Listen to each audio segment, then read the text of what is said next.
వాళ్ళెప్పుడూ కూడా రిఫరెన్స్‌ని కోట్ చేస్తారు. ఎందుకంటే ఇది దివ్యమైన గానం, పరంపరాగతంగా వస్తున్న జ్ఞానం. సోర్స్‌ని కోట్ చేసి చెప్తారు. ఇదేమి మానసిక కల్పనగా సుఖదేవ గోస్వామి నేను తెలివైన వాడిని నేను ఊహించి చెప్తున్నానని కానీ, వ్యాసదేవుడు నేను తెలివైన వాడిని నేను ఊహించి చెప్తున్నానని కానీ ఎక్కడ మనకి కనిపించదు. అలా అనిపించదు, కనిపించదు. సో, ఎప్పుడైనా ఎవరైనా భాగవతంని మాట్లాడినా కానీ ఆచార్యులు చెప్పిన విషయాలని రిపీట్ చేస్తూ, కావాలంటే ఎగ్జాంపుల్స్‌ని అర్థమవటం కోసం చెప్పేటప్పుడుగా ప్రాక్టికల్‌గా వాళ్ళకి తోచిన, వాళ్ళకి అర్థమైన విధంగా ఆ ఎగ్జాంపుల్‌ని తీస్తూ, మనకు అర్థం చేపించే విధానం డిఫరెంట్‌గా ఉంటుంది కానీ, అర్థం చేపిస్తున్న సబ్జెక్ట్ మ్యాటర్ ఏదైతే ఉంటుందో, అది మాత్రం డిఫరెంట్‌గా ఉండదు ఎప్పుడూ కూడా. ఇప్పుడు మ్యాథ్ నేర్పించేటప్పుడు కొంతమంది పిల్లలకి ఎడిషన్స్ నేర్పించేటప్పుడు ఫింగర్స్ ఓపెన్ చేసి నువ్వు యాడ్ చేయడం నేర్చుకో అంటారు. కొంతమంది నువ్వు మైండ్‌లోనే యాడ్ చేయడం నేర్చుకుంటారు. కొంతమంది నువ్వు గీతలు గీసి యాడ్ చేయడం నేర్చుకుంటారు. ఆ ప్రాసెస్, ఆ ఎక్స్‌ప్లెయిన్ చేసే ప్రాసెస్ డిఫరెంట్‌గా ఉంటుంది గానీ, 2 + 2 4 అనే చెప్పాలి. 2 + 2 5 అని చెప్పకూడదు. సో, అలా చెప్పాము అంటే మనం పరంపరకి మన ఓన్ మానసిక కల్పనలతోటి చెప్తున్నట్టు.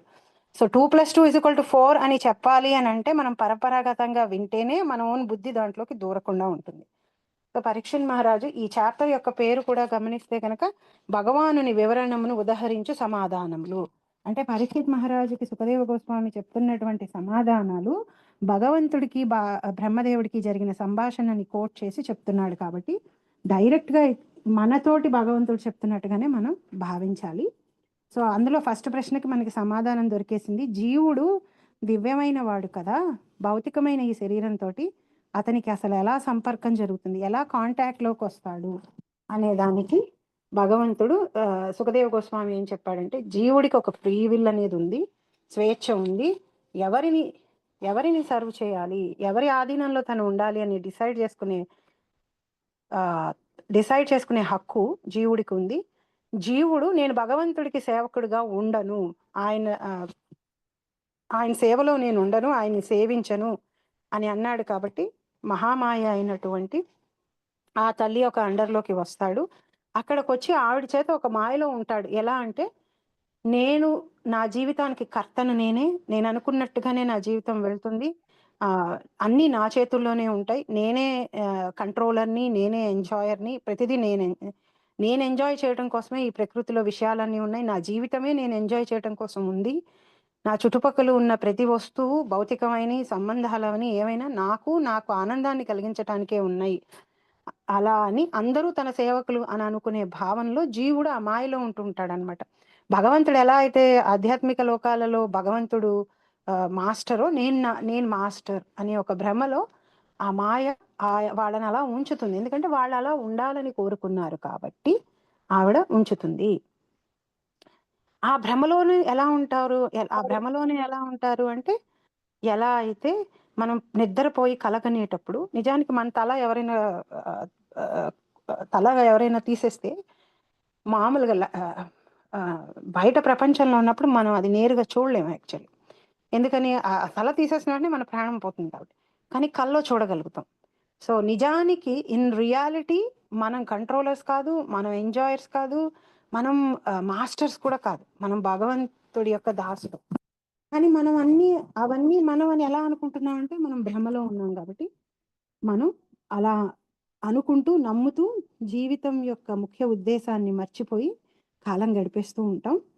ఆ ప్రశ్న అడిగిన తర్వాత ఆహ్, వీటన్నిటి నుంచి వీళ్ళకి ముక్తి ఎలా లభిస్తుంది అనే ప్రశ్నకి సమాధానంగా మూడో శ్లోకంలో ఎప్పుడైతే భక్తి యోగం చేస్తారో, భక్తి యోగంలో భగవంతుడికి భక్తి చేయడం మొదలుపెడతారో, కాలానికి, గుణాలకి అతీతంగా తయారయ్యి, దివ్యత్వంలో ఉండి, ఈ ఈ భగవంతుడు వాళ్ళ సేవని మెచ్చి, వాళ్ళు ఆత్మలు అనే విషయాన్ని వాళ్ళకి గుర్తు చేస్తాడు. ఎప్పుడైతే వాళ్ళు భగవంతుడికి ఎదురు తిరుగుతారో, వాళ్ళ ఆత్మ అనే విషయాన్ని వాళ్ళు మర్చిపోయి, మహామాయ కంట్రోల్‌లోకి వెళ్ళిపోయిన తర్వాత, ఏ శరీరాన్నయితే వాళ్ళు తీసుకుంటూ ఉంటారో, ఆ శరీరమే తాము అనే భ్రమలో వాళ్ళు బతికేస్తూ ఉంటారు. ఆవిడ దగ్గర ఆ భ్రమలో శాశ్వతంగా ఉంచటానికి రకరకాల శరీరాలు ఉన్నాయి. చాలా రకరకాల ట్రిక్‌లు ఉన్నాయి. అందులో ముఖ్యమైనది నేను, నాది. ఈ నేను, నాది అనే భ్రమలో పడిపోయి, నేను, నాది అని కొంచెం ఒక లోవర్ లెవెల్ కాన్షియస్‌లో ఉన్నటువంటి వాళ్ళు కర్మకాండ చేసుకుంటూ నాకు అది కావాలి, నాకు ఇది కావాలి, నేను అలా ఉండాలి, నేను ఇలా ఉండాలి, నాకు డబ్బులు కావాలి, మంచి లైఫ్ కావాలి, మంచి ఆరోగ్యం కావాలి, మంచి పిల్లలు, అన్నీ నాకు ప్రతిదీ నాకు సుఖాన్ని ఇవ్వడానికి, సుఖం అనుభవించేటట్టుగా ఉండాలి అని కోరుకుంటూ ఎక్కువ కర్మకాండలో నిమగ్నం అయిపోతూ ఉంటారు.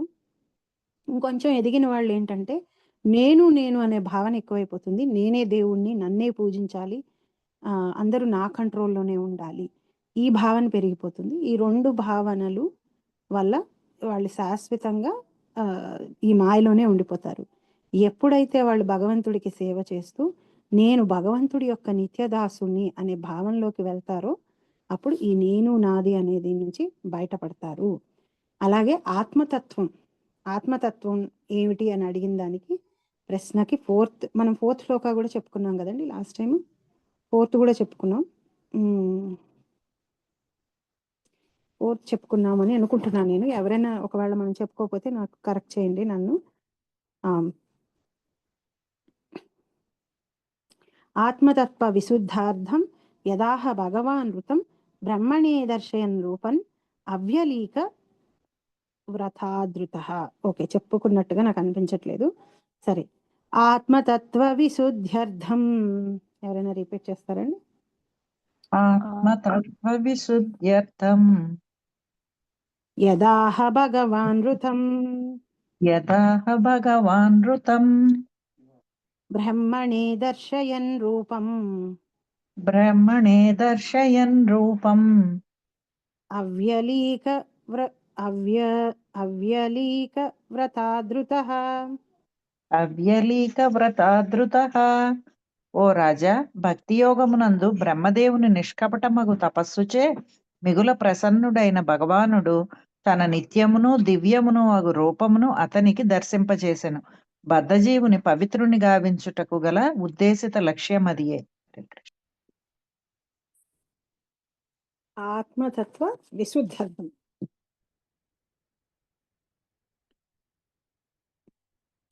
బ్రహ్మణే దర్శయన్ రూపం అవ్యలీక వ్రతాదృత. అవ్యలీక వ్రతం అంటే బ్రహ్మదేవుడు నిష్కపటమైన వ్రతం చేశాడు. కపటమైన వ్రతం, నిష్కపటమైన వ్రతం అంటే మనకు రాక్షసులు చేసే వ్రతం తెలుసు. రాక్షసులు చేసే తపస్సులు, వ్రతాలు ఆ పవర్స్ ని తెచ్చుకొని దాన్ని మిస్యూజ్ చేయడానికి చేస్తూ ఉంటారు.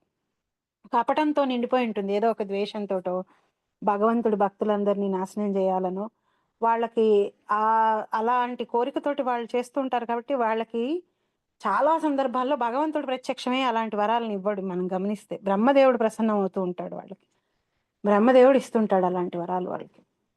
భగవంతుడుని వాళ్ళు దర్శనం చేసుకోరు. ఎందుకంటే వాళ్ళు ఫస్ట్ ఆఫ్ ఆల్ భగవంతుడి మీద వాళ్ళకి శత్రుత్వమే భగవంతుడితోటి కదా. అందుకని వాళ్ళు ఆయన కూడా కోరుకోరు. సో అందువల్ల వాళ్ళకి ఆయన కూడా ప్రకటన అవ్వడు. ఇక్కడ బ్రహ్మదేవుడు చేసినటువంటి వ్రతం అవ్యలీక వ్రతం అంటే నిష్కపటమైనటువంటి వ్రతాన్ని భక్తి యోగంలో చేశాడు. ఈ తపస్సుని భక్తి యోగంలో ఈ తపస్సుని చేశాడు కాబట్టి భగవంతుడు కనిపించాడు. భగవంతుడి పట్ల భక్తి లేకుండా తను ఈ తపస్సు చేసుంటే భగవంతుడు కనిపించేవాడు కాదు. మనకి తెలుసు కదా, భగవద్గీతలో తన ఒక రూల్ ఉంది తనకి, ఏ యతః మాం ప్రపద్యంతే తాం తతైస్వ భారత. ఎవరు ఎలా ఏ విధంగా ఊహించుకొని నాకు శరణాగతి చేస్తారో నేను వాళ్ళకి ఆ విధంగానే అనుగ్రహం కల్పిస్తాను. కానీ వాళ్ళకి వేరే విధంగా నేను ఏ విధంగానూ వాళ్ళకి అనుగ్రహం కనిపించను. ఎవరైనా నా గుళ్ళోకి వచ్చి నేను దేవుణ్ణి కాదు అని చెప్పి నా ముందర చేయకూడని పనులన్నీ చేస్తే నేను ఏ రోజు వాళ్ళకి నేనేమి ప్రత్యక్షమై వాళ్ళని ఆపటం అట్లా నేనేం చేయను. ఎవరైనా అలా అని నా దగ్గరకు వచ్చి నేనున్నా నా గుళ్ళో అనుకుని నాకు పాదాభివందనాలు చేసి నాకు పూజలు చేసే వాళ్ళకి ఎప్పుడూ వాళ్ళకి నేను రక్షిస్తూ వాళ్ళని నేను కాపాడుతూ ఉంటాను. ఓ రాజా, భక్తి యోగమునందు బ్రహ్మదేవుని నిష్కపటమగు తపస్సుచే మిగుల ప్రసన్నుడైన భగవానుడు తన నిత్యమును దివ్యమును అగు రూపమును అతనికి దర్శింపజేసెను. ఇంకొక మిస్కన్సెప్షన్ కూడా ఈ శ్లోకంలో సుఖదేవ గోస్వామి క్లియర్ చేసేస్తున్నాడు. బ్రహ్మణే దర్శయన్ రూపం, భగవంతుడి యొక్క రూపాన్ని చూశాడు బ్రహ్మదేవుడు. అంటే భగవంతుడికి రూపం ఉంది, రూపం లేనివాడు కాదు. జ్యోతి స్వరూపమో లేకపోతే నిరాకార బ్రహ్మ స్వరూపమో కాదు. ఆయనకి అవి రెండూ కాకుండా ఆయనకి రూపం కూడా ఉంది. దర్శయన్ రూపం అవ్యలీక వ్రతాధర. ఆయన నిష్కపటమైన వ్రతానికి ప్రసన్నుడై అతనికి దర్శింపచేశాను. బద్ధజీవుని పవిత్రతను గావించుటకు గల ఉద్దేశ లక్ష్యం ఇదే.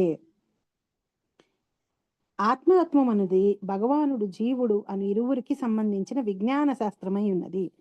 ఇద్దరు ఆత్మతత్వాలే, భగవంతుడు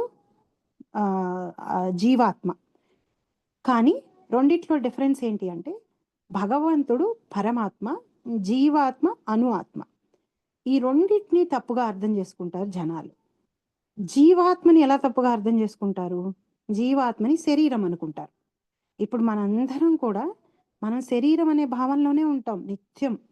శరీరం అనే భావంలోనే ఉంటాం కాబట్టి ఈ శరీరానికి జరిగే ఏ చిన్న విషయం అయినా సరే మనల్ని బాగా డిస్టర్బ్ చేసేస్తూ ఉంటుంది. సో శరీరం అనే భావంతోనే ఉంటాం. చాలా మందికి లోపల ఉన్నది ఆత్మ. ఆత్మ వల్ల ఈ శరీరం నిలుస్తోంది. చనిపోయినప్పుడు ఈ ఆత్మ ఈ శరీరాన్ని వదిలి వెళ్ళిపోవటాన్నే చావు అంటున్నాము అనే విషయం తెలియకుండా ఉండేవాళ్ళు చాలా మంది ఉంటారనమాట. సో ఆత్మని తప్పుగా ఎలా అర్థం చేసుకుంటారు అంటే ఆత్మ శరీరం అని అర్థం చేసుకోవడం తప్పు. పరమాత్మని తప్పుగా ఎలా అర్థం చేసుకుంటారు అంటే పరమాత్మ ఆత్మ ఒకటే అని ఎవరైతే అర్థం చేసుకుంటున్నారో అది తప్పుగా అర్థం చేసుకోవడం. పరమాత్మ వేరు, జీవాత్మ వేరు. పరమాత్మ అందరి శరీరాల్లోనూ ఉండి అందరి శరీరాల్లో ఏం జరుగుతుందో పరమాత్మకి తెలుసు.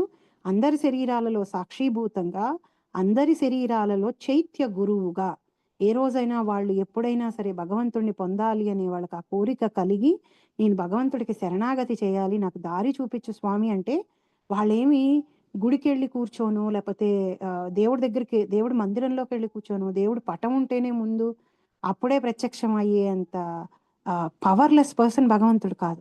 పరమాత్మ స్వరూపంగా ఎప్పుడూ మనలోనే ఉంటాడు.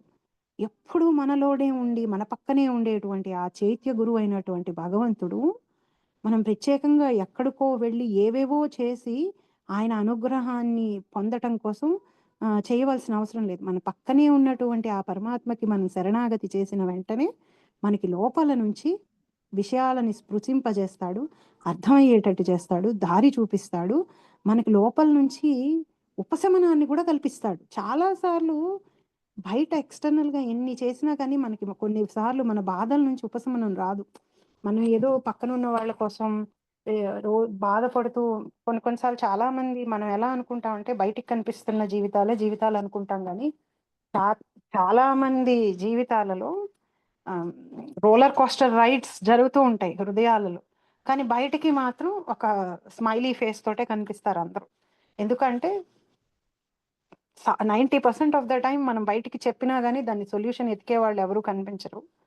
మనం దాని గురించి ఊరికే మాట్లాడినా కానీ అదొక గాసిప్ టాపిక్ అవుతుంది, కానీ దానికి నిజంగా హెల్ప్ చేసేవాళ్ళు కూడా మనకు ఉండరు. అదొకటి. చాలాసార్లు వాళ్ళ ఓన్ పర్సనల్ స్పేస్ కారణంగా కూడా చాలా మంది చాలా విషయాలు బయటికి చెప్పరు.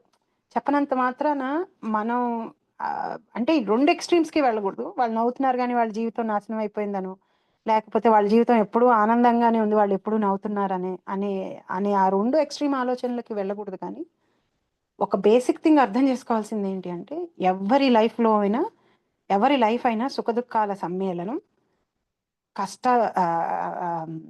కష్టాలు వాళ్ళ వాళ్ళ రేంజ్లో వాళ్ళకి కష్టాలు ఉంటూనే ఉంటాయి, బయటకి కనిపించకపోయినా. సో ఇక్కడ భగవంతుడు నేను ఇప్పుడు ఏ పాయింట్ దీనికోసం వచ్చానో నేను మర్చిపోయాను.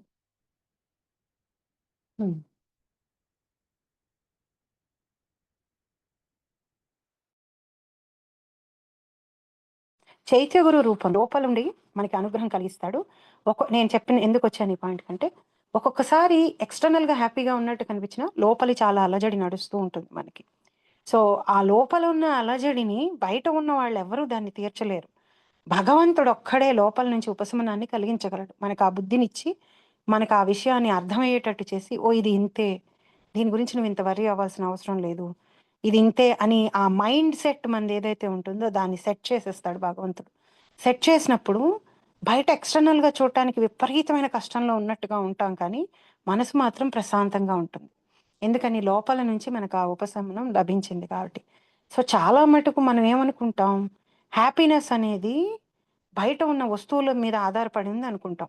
నాకు ఇల్లు ఉంటే హ్యాపీగా ఉంటా, కారు ఉంటే హ్యాపీగా ఉంటా, బంగ్లా ఉంటే హ్యాపీగా ఉంటా, మంచి ఆరోగ్యం ఉంటే హ్యాపీగా ఉంటా, పిల్లలు బాగా చదువుకుంటుంటే హ్యాపీగా ఉంటా. ఇట్లా ఎక్స్టర్నల్ ఉన్న చుట్టుపక్కల ఉన్న మన పరిస్థితుల్ని ఆధారపడి మన ఆనందం ఉంటుందని మనం అనుకుంటాం. పరిస్థితుల మీద ఆధారపడి కొంచెమే ఉంటుంది. 50%, 25% ఉంటుంది. మెయిన్ మన మైండ్ సెట్‌లో ఉంటుందనమాట. లోపల మనం ఆ పరిస్థితుల్ని ఎట్లా మనం రెస్పాండ్ అవుతున్నాం అనే దాని మీద ఆధారపడి ఉంటుంది.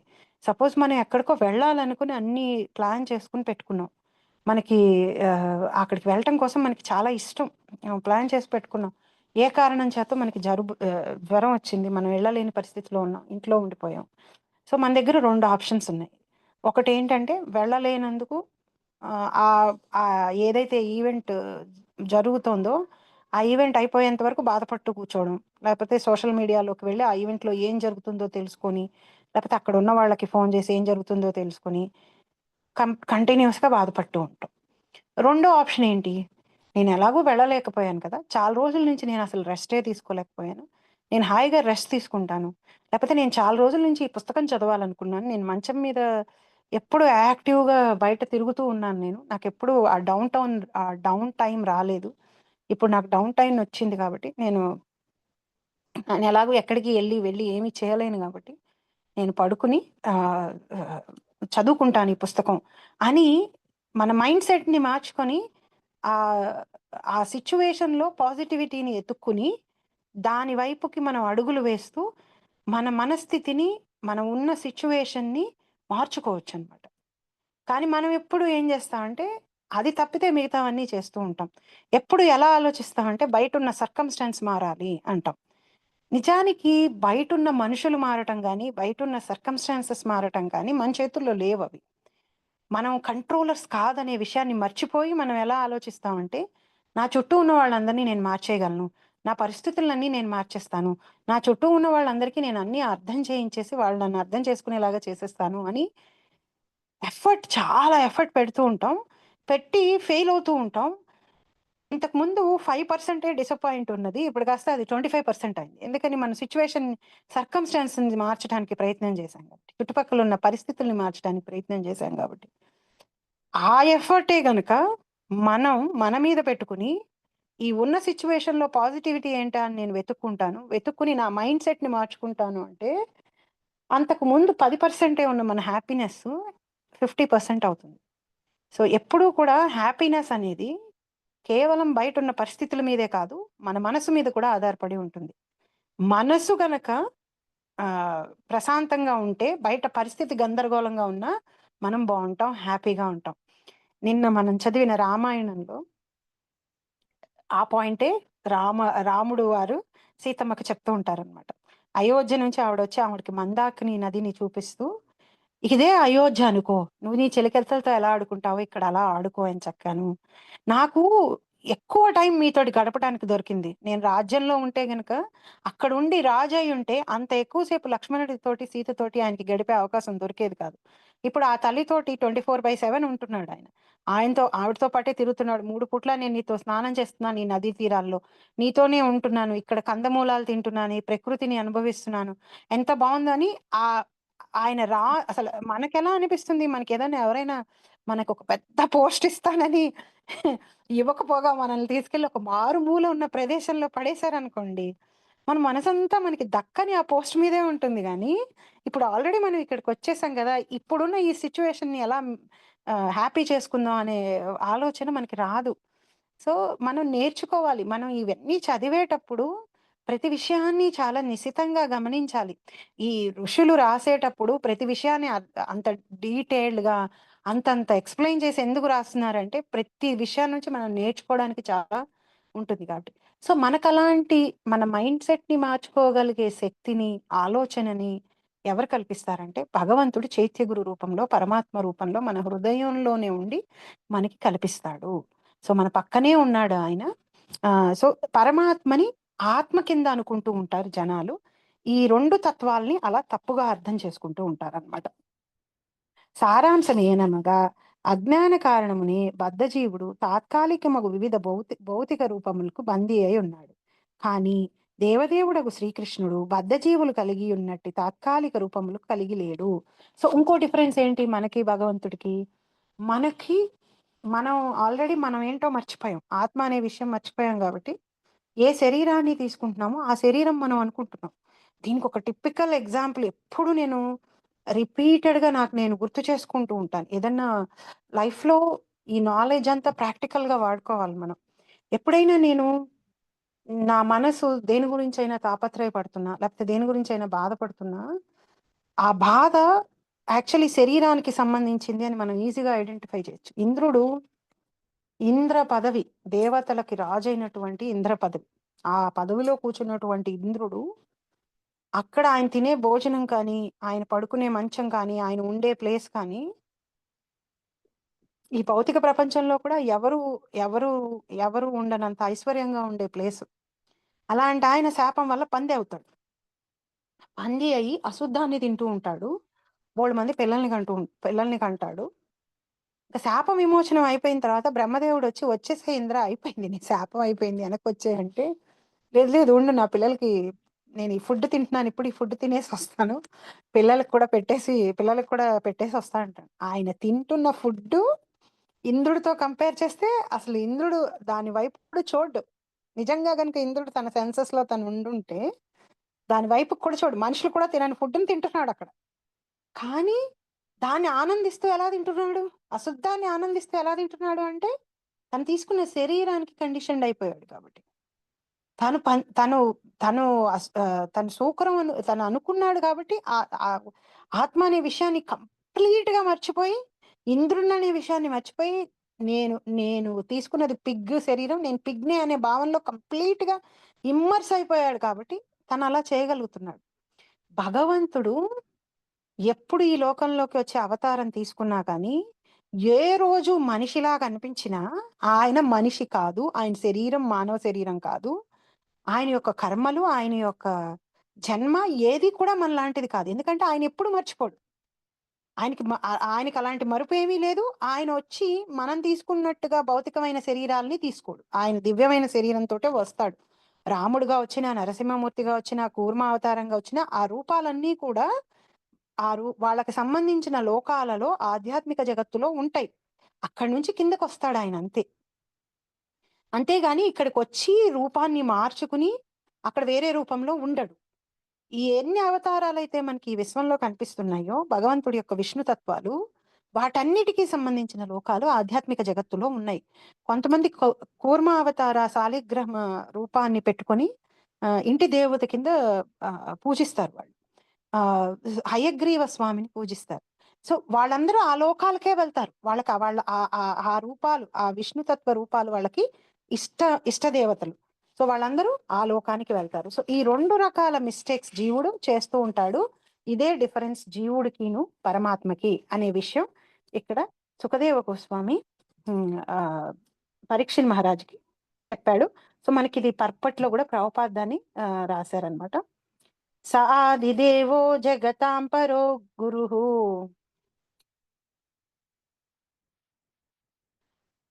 సాదిదేవో జగతాం పరో గురుః స్వాదిష్ణ్యం ఆస్తాయ శుశ్రూషయైషత స్వాదిష్టం ఆస్థాయ శుశ్రూషయైక్షత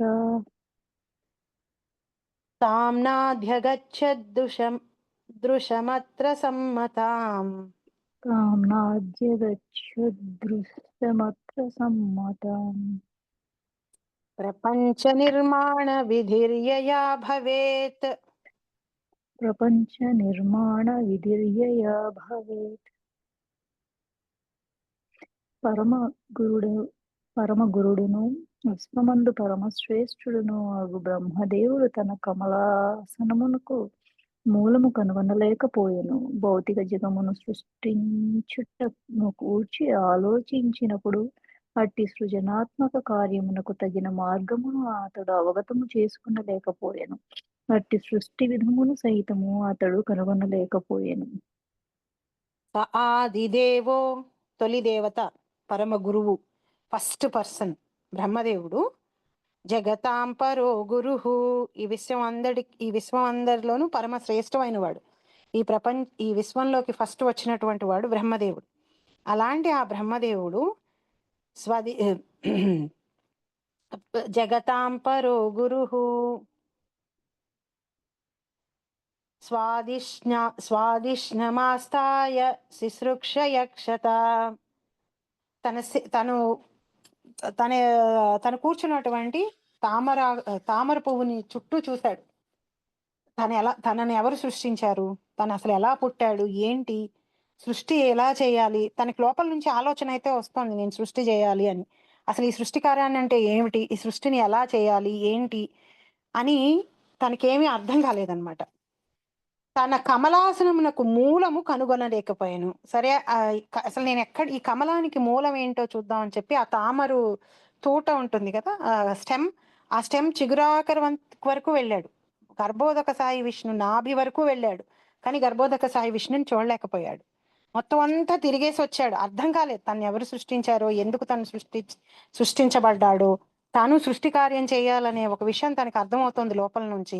ఆ సృష్టిని ఎలా చేయాలి, ఎక్కడ మొదలెట్టాలి, అది కూడా తనకేమీ అర్థం కాలేదు.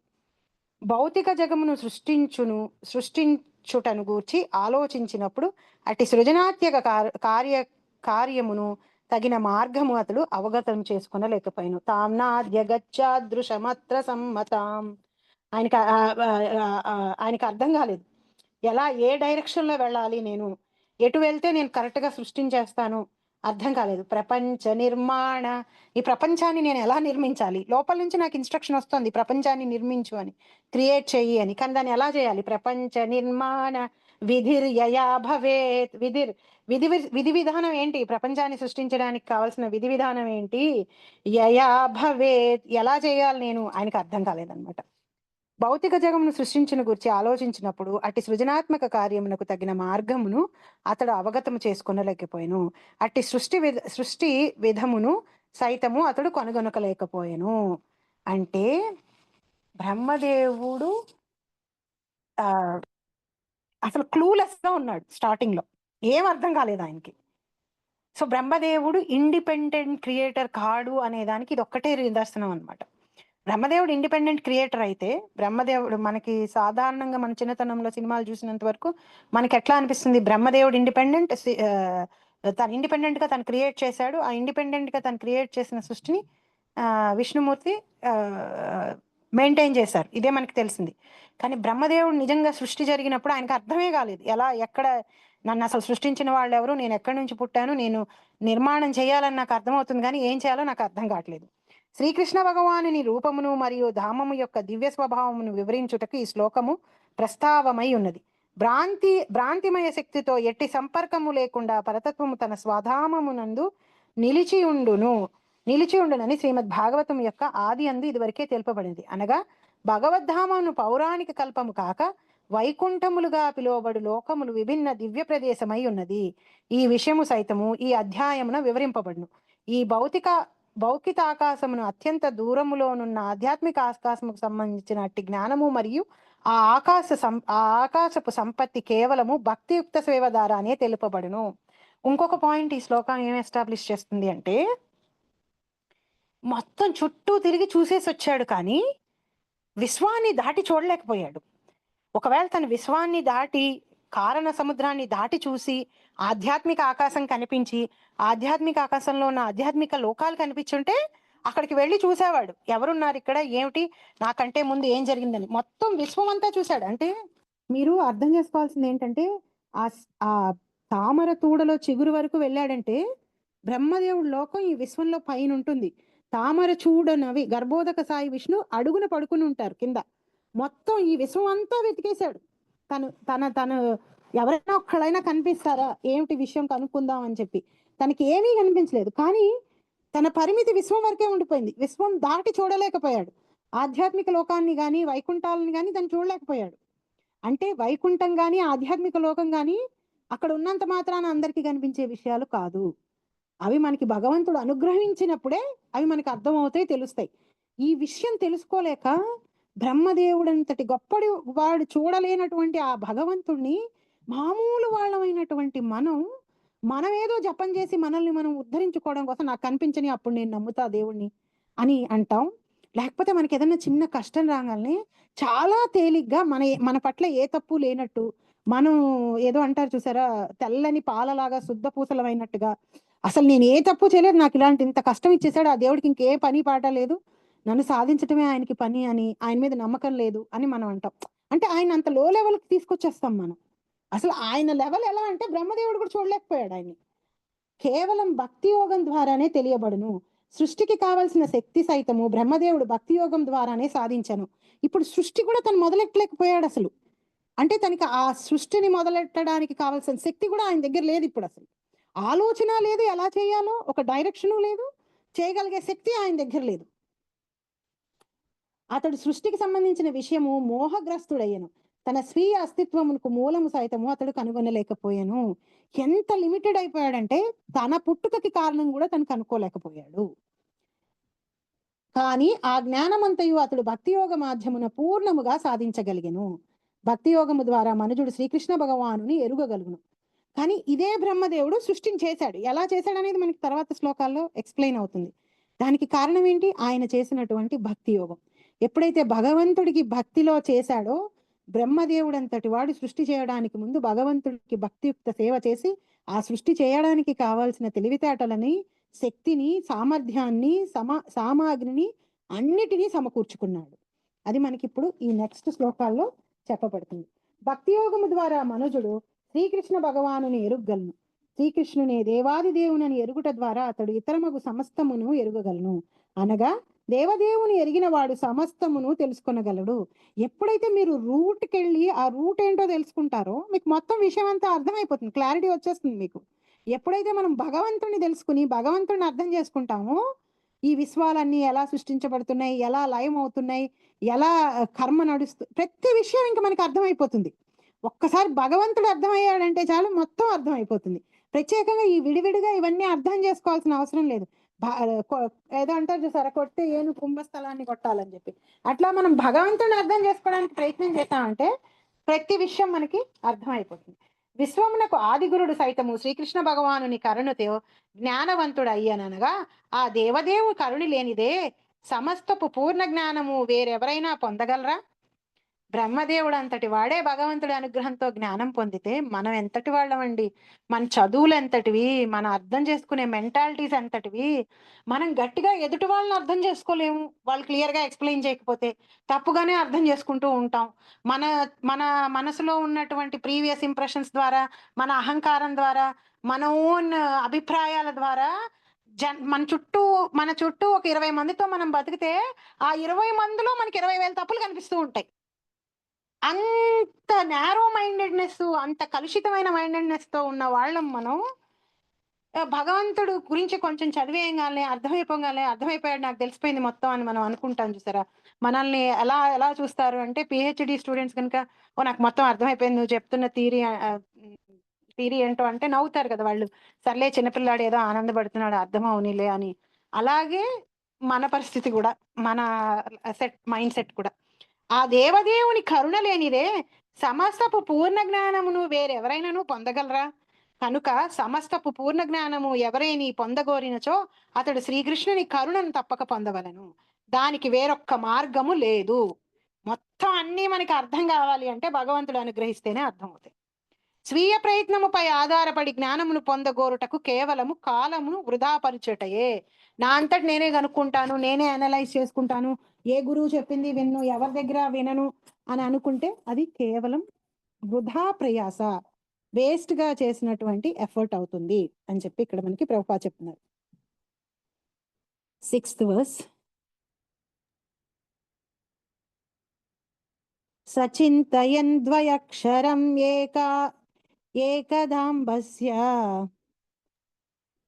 సచింతయన్వక్షరమేకదాంబాస్య ఉపాశృణోద్విర్గదితం వచో విభుః ఉపాశృణోద్విర్గదితం వచో విభుః స్పర్శేషు యత్సోడసమేకవింశం స్పర్శేషు యత్షోడశమేకవింశం నిష్కించనానాం నృపయద్ధనం విదుః. నిష్కించనానాం నృప యద్ధనం విదుః. ఆ విధముగా జలమందు ఆలోచనామగ్నుడైనప్పుడు 2 అక్షరములను కూడిన శబ్దమును బ్రహ్మదేవుడు సమీపము నుండి 2 మార్లు వినెను. ఒక అక్షరము స్పర్శాక్షరముల ఎందలి 16వది కాగా రెండవది 21వదై ఉండెను. సన్యాసాశ్రమమునకు ధనముగా నగుటకు ఆ 2 అక్షరములు జత కూడి ఉండెను. హరే కృష్ణ. పర్పస్ చదవకుండా ఆ 2 అక్షరాలు ఏంటో ఎవరైనా చెప్పండి మాతాజీ. సుఖదేవ గోస్వామి చాలా కష్టపడి ఒక పజిల్ కన్స్ట్రక్ట్ చేశారు. సచింతయన్ ద్వాక్షరమేకధాంబ. ఇది ఆల్రెడీ చదివేసిన వాళ్ళకి తెలుస్తుంది ఆన్సరు, బట్ ఊరికే అడుగుతున్నాను. ఆ 2 అక్షరాలు ఏం చెప్పాడు? ఏం వినిపించినాయి బ్రహ్మదేవుడికి? తప్ప. తప్ప.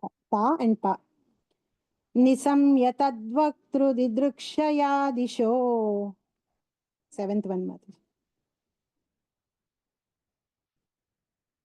ఎవరైనా చెప్తారా? నిశమ్యతద్వక్తృదిదృక్షయా దిశో విలోక్య తత్రాన్యద్ అపశ్యమానః. విలోక్య తత్రాన్యదపశ్యమానః. స్వాదిష్ణ్యమాస్తాయ విమృశ్య తద్ధితం. స్వదిశ్యమాస్థాయ విమృశ్య తద్ధితం. తపస్య ఉపాదిష్ట ఇవాధదే మనః. తపస్య ఉపాదిష్ట ఇవాధదే మనః. ఆ శబ్దమును వినినంతటా అతడు సర్వదిక్కులయందు గాంచుచు దానిని పలికిన వక్తను కనుగొన యత్నించెను. కాని తనను తప్ప అన్యుని గాంచలేకపోయిన కారణమున కమలాసనమునందు స్థిరాసనుడై ఉపదేశింపబడిన రీతి తపో నిర్వహణ యందు శ్రద్ధను చూపుట ఉత్తమమని అతడు తలచెను. హరే కృష్ణ. సో ఆ విధముగా జలమునందు ఆలోచనామగ్నునైనప్పుడు 2 అక్షరములు కూడిన శబ్దము బ్రహ్మదేవుడు సమీపం నుండి 2 మార్లు వినెను. 2 సార్లు విన్నాడు. త ప అనే 2 మాటలు 2 సార్లు విన్నాడు. ఒక అక్షరము స్పర్శాక్షరములు ఎందలి 16వది కాగా రెండవది 21వది ఉండెను. సన్యాసాశ్రమునకు ధనముగా నగుటకు ఆ 2 అక్షరములు జత కూడి ఉండెను. సన్యాసమాశ్రమంలో ఉన్న వాళ్ళకి ఆస్తి ఏంటంటే తపస్సు. బ్రాహ్మణుల ఆస్తి ఏంటి అంటే తపస్సు. ఎవరైనా మేము బ్రాహ్మణులం అండి అని చెప్పుకుంటుంటే కనుక పుట్టుకతో బ్రాహ్మణత్వం ఉన్నవాళ్ళు ఎవరైనా మనం చెప్పుకుంటుండే, లేకపోతే నా లక్షణాలన్నీ బ్రాహ్మణ లక్షణాలుగా ఉన్నాయండి అని చెప్పుకుంటుంటే ఫస్ట్ కనిపించాల్సిన లక్షణం ఏంటంటే పెనాన్స్, తపస్సు చేయడం. తపస్సు చేయడం అంటేనే కొన్ని ఇన్కన్వీనియన్సెస్ని యాక్సెప్ట్ చేసి ఒక హయ్యర్ కాజ్ కోసం కొన్ని ఇన్కన్వీనియన్స్ని యాక్సెప్ట్ చేసి ఆచారాలని ఒక డిసిప్లిన్ని పాటించడం. శుభ్రంగా పడుకుంటాను, నేను ఎప్పుడో 12 గంటలకు లేస్తాను అంటే అది తపస్సే కాదు అసలు. బ్రహ్మ ముహూర్తాల్లో లేచి బ్రాహ్మణుడు సూర్యుడు రాకముందే సూర్యుడికి సంధ్యావందనం చేసుకుని ఇవన్నీ చేయాలి. కానీ ఊరికే పేరుకి చెప్పుకోవడానికి వెనకాల శర్మలు వేర్లు పేర్లు పెట్టుకుంటే ఎలా కుదురుతుంది? లక్షణాలు లేకుండా. ఆ లక్షణాలు ఉండాలిగా మనందరికీ. తపస్సుట ఆభరణంట బ్రాహ్మణులకి, సన్యాసాశ్రమంలో ఉన్న వాళ్ళకి. సన్యాసాశ్రమంలో ఉన్నవాళ్ళు బిల్డింగ్లు, కంపెనీలు ఏవేవో చేసి వాటి కోసం తాపత్రయపడుతూ ఉంటే వాళ్ళకి ఉండవలసిన ఆభరణం ఏంటి? తపస్సు. ఎంత క్లారిటీగా మనకి శాస్త్రాలు ఎవరికి ఏది ఆభరణమో చెప్పేసినాయి. సో తప అనే పదాన్ని 2 సార్లు బ్రహ్మదేవుడు విన్నాడు. ఆ నీళ్లలో గర్భోదక సాయి చివరి వరకు వెళ్ళాడు కదా, నాభి దాకా వెళ్ళాడు, వెతుకుతున్నాడు, అర్థం కావట్లేదు. మొత్తం విశ్వం అంతా నీళ్లతో, స్టార్టింగ్ లో నీళ్లతో నిండి ఉంది, దానికి ఆ దిక్కు తోచట్లేదు. 2 సార్లు ఆ పదం విన్నాడు. ప్రభుపాద రాస్తారు ఇక్కడ పర్పట్లో, ఈ తపమే బ్రాహ్మణులు మరియు సన్యాసాశ్రమునందున్న వారికి సౌందర్యము, ధనము అయి ఉన్నది. భాగవత తత్వమును అనుసరించి ప్రతి మానవుడు ఈ తపము కొరకు తప్ప మరి ఏ ఇతర కార్యమును ఉద్దేశింపబడలేదు. బ్రహ్మదేవుడితో స్టార్ట్ అయ్యి చివరి లివింగ్ ఎంటిటీ ఈ లోకంలో ఉన్నంత వాళ్ళ వరకు కూడా తపస్సు ఈజ్ మ్యాండేటరీ. యాక్చువల్లీ సృష్టి మొదలులోనే తపస్సు మొదలైంది. అంటే నేను నేను ఏ విధమైన ఇన్కన్వీనియన్స్ తీసుకోను, ఏమాత్రం ఎఫర్ట్ పెట్టను దేవుడికి దండం పెట్టుకోవడానికి కానీ, పూజ చేసుకోవడానికి కానీ. నాకు కుదిరినప్పుడే నేను చేసుకుంటాను, నాకు వీలైనప్పుడే నేను చేసుకుంటాను అంటే అసలు ఈ విశ్వానికి కావాల్సిన బేసిక్ టెంప్లెట్నే మనం డినై చేస్తున్నట్టు. అంటే యాక్చువల్లీ మనం ఏదో ఆ, ఆ, మన రెస్పాన్సిబిలిటీ, మనం కొన్ని కొన్ని ఇన్కన్వీనియన్స్, శరీరాన్ని కంప్లీట్గా ఒక రకమైన అజ్ఞానంలో నింపేసేసి, శరీరం ఉందే రోజు 12 గంటల వరకు పడుకోవడానికి, శరీరం ఉందే రాత్రి 2 వరకు మనం వేరే వేరేగా దాన్ని ఎంజాయ్ చేసేసి పొద్దున్న లేకుండా ఉండడానికి, ఈ ఉన్న ఒక్క శరీరంలోనే అన్నీ చేసేసేయాలి, అన్ని చేయవలసిన పనులన్నీ చేసేసేయాలని మనం ఏ భ్రమలో ఉంటామో, అసలు అందుకు కాదు ఈ శరీరం ఇవ్వబడింది, తపస్సు చేయడానికి. ఈ శరీరం అనే భాగ్యం ద్వారా ఆత్మ తన నిజతత్వాన్ని తెలుసుకొని వెళ్ళడం కోసం. సో ఈ ఈ విధముగా తపస్సు సృష్టి ఆరంభము నుండియే ఆరంభమైంది. దానిని దివ్య గురుడగు బ్రహ్మదేవుడు తొలుత స్వీకరించి ఉండెను. ఫస్ట్ ఈ తపస్సును స్వీకరించిన వాడు ఎవరు? బ్రహ్మదేవుడు. దానిని దివ్య గురుడగు బ్రహ్మదేవుడు తొలుత స్వీకరించి ఉండెను. మానవ జన్మ లాభమును మనుజుడు తపస్సు ద్వారానే పొందగలను గాని తలుకు బెలుకులు కలిగిన పశునాగరిక ద్వారా కాదు. మీరు అనుకోవచ్చు నేను ఎక్కడి నుంచి చెప్పానా ఈ పాయింట్ అని చెప్పి. ఎందుకంటే మీకేంటంటే ఇబ్బంది, మేము పడుకుంటే మీకేంటి బాధ, మేము ఏం చేస్తే మీకేంటి బాధ అంటే, నేను కూడా చేయకూడదు, అది మీకే కాదు నాకు కూడా వర్తిస్తుంది. అది మనందరం ఈ శరీరాన్ని దీనికి కాదు వాడాల్సింది, తపస్సుకి అని మనకి మన ఆచార్యులు చెప్తున్నారు, బ్రహ్మదేవుడు చెప్తున్నాడు. దాని దివ్యగురుడకు బ్రహ్మదేవుడు తొలుత స్వీకరించి ఉండెను. మానవ జన్మ లాభమును మనుజుడు తపస్సు ద్వారానే పొందగలను కానీ తలుకు వెలుకులు కలిగిన పశునాగరికత ద్వారా కాదు. తిని త్రాగి తందనాలాడుచు ఇంద్రియ భోగమును అనుభవించుట తప్ప జంతువు వేరేది ఏదియూ ఎరుగదు. కానీ భగవద్ధామమును చేరుటకు తపమును అనరించుట కొరకే మానవుడు తయారు చేయబడెను.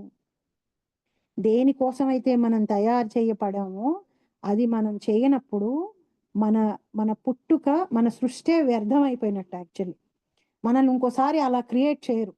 ఇప్పుడు ఒక టేబుల్ మూవ్ అవుతుంది అనుకోండి, మీ ఇంట్లో ఒక టేబుల్ ఉంది, దానికి 4 కోడ్లు ఉన్నాయి, అది ఇలా మూవ్ అవుతుంది. లేకపోతే మూవ్ అవుతున్నప్పుడు మీరు ఏం చేస్తారు? దాని కింద ఏం పెడతారండి అది మూవ్ అవ్వకుండా ఉండడానికి? జనరల్ గా దాన్ని ఫిక్స్ చేయాలంటే ఏం చేస్తారు?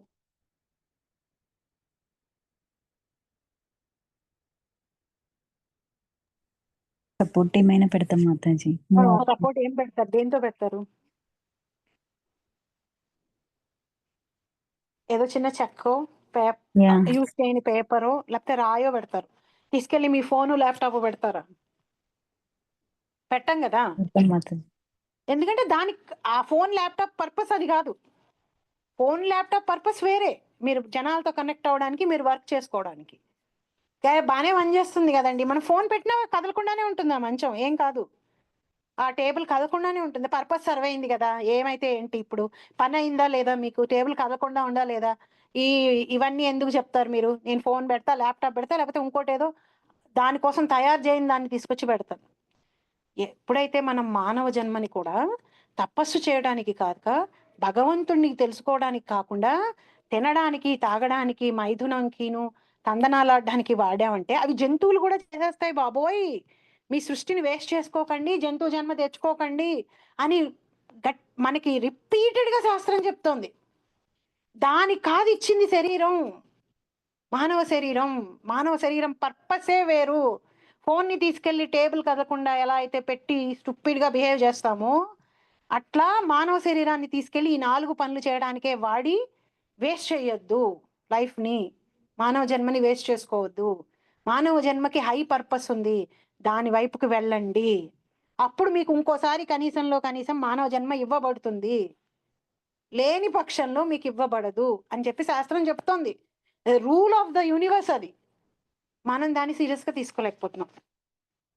విశ్వపు భౌతిక జగములు ఏ విధముగా నిర్మింపవలనని విషయమును బ్రహ్మదేవుడు కలచెంది తన కమలాసమునకు మూలము మరియు ఆధారము కొనుగొనుటకు జలములోకి వెళ్ళిన తప అను పదము 2 మార్లు ఉచ్చరించబడి వినను. తపో మార్గమును చేపట్టుట వాంఛితుడకు శిష్యుని 2వ జన్మ వంటిది. ఇచ్చట ఉపాశృణోత్ అను పదము ప్రధానమైనది. సో తపస్సు స్వీకరించడం, పుట్టడం ఒక జన్మ అయితే తపస్సు స్వీకరించడం మనిషికి ఇంకొక జన్మ అన్నమాట. మానవ జన్మ సార్థకం అవుతుంది. సో తప అని విన్నాడు కానీ ఎవరిని చూడలేదు, ఎవరూ కనిపించలేదు అతనికి. సో ఆ బ్రహ్మదేవుడి దగ్గర 2 ఆప్షన్స్ ఉన్నాయి. నాకు ఎవరు కనిపించలేదు, ఇదేదో భ్రమ అయి ఉంటుంది, నా భ్రమ, దీన్ని నేను పాటించకుండా ఉంటాను. మనకి ఎదురుకుండా కనిపిస్తూ ఎదురుకుండా ఇన్స్ట్రక్షన్స్ ఇస్తుంటేనే మనం పాటించాం. కానీ బ్రహ్మదేవుడు ఏం చేశాడంటే ఆ శబ్దమును వినినంతటా అతడు సర్వదిక్కుల యందు గాంచుచు దానిని పలికిన వక్తను కనుగొన యత్నించెను. ఇది ఎవరు పలికారా, ఈ మాట ఎవరిదా అని చుట్టూ చూసేట. కానీ తనను తప్ప అన్యుని గాంచలేకపోయినను కారణమున కమలాసనమునందు స్థిరాసనుడై ఉపదేశించబడిన రీతై తపో నిర్వహణ యందు శ్రద్ధను చూపుట ఉత్తమమని అతడు తలిచెను. ఎంత వండర్ఫుల్! ఇది బ్రహ్మదేవుడి దగ్గర నుంచి మనం నేర్చుకోవాలి. కనిపించలేదు, ఇన్స్ట్రక్షన్ ఇచ్చిన వాళ్ళు కనిపించలేదు, కానీ ఇన్స్ట్రక్షన్ ఇచ్చిన వాళ్ళు డెఫినెట్ గా తనకంటే గొప్ప వాళ్ళే, తనకి గురువే అని వాయిస్ నొక్కటి పట్టుకొని నేను ఈ కమలాసనం మీద కూర్చుని వాళ్ళు చెప్పినటువంటి ఈ తపస్సుని నేను చేస్తాను, టైం వేస్ట్ చెయ్యను వేరే ఏ విధంగాను, నాకు ఎలాగో ఆలోచన రావట్లేదు, ఏం చేయాలి ఏం చేయలేదు ఏం చేయకూడదు అనేటువంటి ఆలోచన నాకు రావట్లేదు. సో నేనేం చేస్తానంటే నేను టైం వేస్ట్ చేసుకోకుండా నాకు ఒక ఇన్స్ట్రక్షన్ ఇవ్వబడింది, ఆ ఇన్స్ట్రక్షన్ ఇవ్వబడిన వ్యక్తిని నేను గురువు కింద స్వీకరించి నేను ఆ ఇన్స్ట్రక్షన్ ని ఫాలో అయిపోతాను. ఇది మనం చేయవలసింది. మనకి కూడా శిక్షా గురువులు దీక్షా గురువులు ఉంటారు. దీక్ష అంటే యజ్ఞం చేసి ఒకళ్ళని మనం ఆధ్యాత్మిక తండ్రి కింద స్వీకరిస్తాం. ఆ తండ్రి మన పాపాలన్నింటినీ, అప్పటి వరకు మనం చేసిన పాపాలన్నింటినీ స్వీకరించి మనకు కొత్త జన్మని ప్రదర్శించి ఈ రోజు నుంచి నీ యొక్క ఆధ్యాత్మిక జీవితం, నీ జీవితం యొక్క బాధ్యత నాది, నేను చెప్పినట్టు నేను నిన్ను గైడ్ చేస్తాను, నువ్వు అధోగతుల్లోకి వెళ్ళిపోకుండా హీనమైన జన్మలు తీసుకోకుండా నీకు నేను ఇన్స్ట్రక్షన్స్ ఇస్తూ నిన్ను నేను ఆధ్యాత్మికంగా నీ బాధ్యత నాది అని మనకి దీక్షనిచ్చేటువంటి గురువు. శిక్షా గురువులు ఉంటారు, మనకి నిత్యం చెప్తూ ఉంటారు గ్రంథాల నుంచి. వాళ్ళు ఇద్దరూ మనకి ఇంపార్టెంటే. ఇద్దరు ఇన్స్ట్రక్షన్స్ ని మనం సీరియస్ గా తీసుకోవాలి. నా లైఫ్ లో ఇన్నేళ్లలో నేను చూసింది ఏంటంటే శిక్షా గురువు ఇన్స్ట్రక్షన్స్ ని, దీక్షా గురువు ఇన్స్ట్రక్షన్స్ ని శ్రద్ధగా తీసుకుని పాటించే వాళ్ళు ఎంతలా ఫాస్ట్ గా ఎదుగుతారు అంటే వాళ్ళ వాళ్ళ లైఫ్ లో ఆధ్యాత్మికంగా. వాళ్ళు కొంతమంది నాకు ఎట్లా అనిపిస్తుందంటే వాళ్ళకి ఇంకా ఈ జన్మే వాళ్ళకి మోక్షం వచ్చేటువంటి జన్మ అంత అంత హయ్యర్ రేంజ్ కి వాళ్ళు ఆధ్యాత్మికంగా ఎదుగుతారనమాట. సో ప్రభుపాద రాస్తారు, జీవితమందు జయము సాధించుటకు మనుజుడు సృష్టారంభమునందలి తొలి జీవుడకు బ్రహ్మదేవుని ఉదాహరణమును అనుసరింపవలెను. మనం లైఫ్ లో సక్సెస్ రావాలన్నా, మనకి జయం కలగాలన్నా బ్రహ్మదేవుడు ఎలా అయితే టైం వేస్ట్ చేయకుండా తన ఇన్స్ట్రక్షన్స్ ని ఫాలో అయ్యి తపస్సు చేయడం ప్రారంభించాడో మనకి కూడా గురువు పట్ల అంత శ్రద్ధ అంత భక్తి ఉండాలి. అలా అంత శ్రద్ధ అంత భక్తి ఒక గురువు పట్ల మనం పెట్టుకుని మన లైఫ్ ని డెడికేట్ చేయాలి అంటే ఆ గురువుని ప్రాపర్ గా చూస్ చేసుకోవాలి. పరంపరాగతంగా చూస్ చేసుకోకుండా యూట్యూబ్లు ఇన్స్టాగ్రామ్లో చూస్ చేసుకున్నామంటే మనం, ఎందుకంటే అంత డెడికేషన్ మనం చూపిస్తాం కాబట్టి మనల్ని ఉద్ధరించకుండా రైట్ గురువు దొరికితే మనల్ని మనం ఉద్ధరించుకుంటాం. మనకి రాంగ్ గురువు దొరికారు అంటే మనల్ని మనం ఇంకా తప్పు మార్గాల్లోకి తీసుకెళ్ళిపోవటం. సో గుడ్డిగా సెంటిమెంటలిస్ట్ గా లేకపోతే అంధవిశ్వాసంతో వెళ్ళకూడదు. గురువుని చూస్ చేసుకుని వెళ్ళేటప్పుడు వాళ్ళ పరంపర గురించి వినాలి, వాళ్ళు బోనఫైడా కాదో తెలుసుకోవాలి, వాళ్ళ గురువు ఎవరు, వాళ్ళు ఏ సాంప్రదాయాన్ని పాటిస్తారు, వాళ్ళ సాధన ఏంటి, ఏం చేస్తారు. ప్రతి ఒక్కళ్ళు సాధన చేయాలండి. అంటే మనం ఏమనుకుంటాం, ఈ పూజలు చేయడం ఇవన్నీ సాధన అనుకుంటాం. అవి కాదు. మీరు గమనిస్తే సాధన మార్గాలు మంత్ర జపం సాధన ఉంటుంది. మంత్ర జపం అనే సాధన ఉంటుంది కలియుగంలో ముఖ్యంగా చాలా మందికి.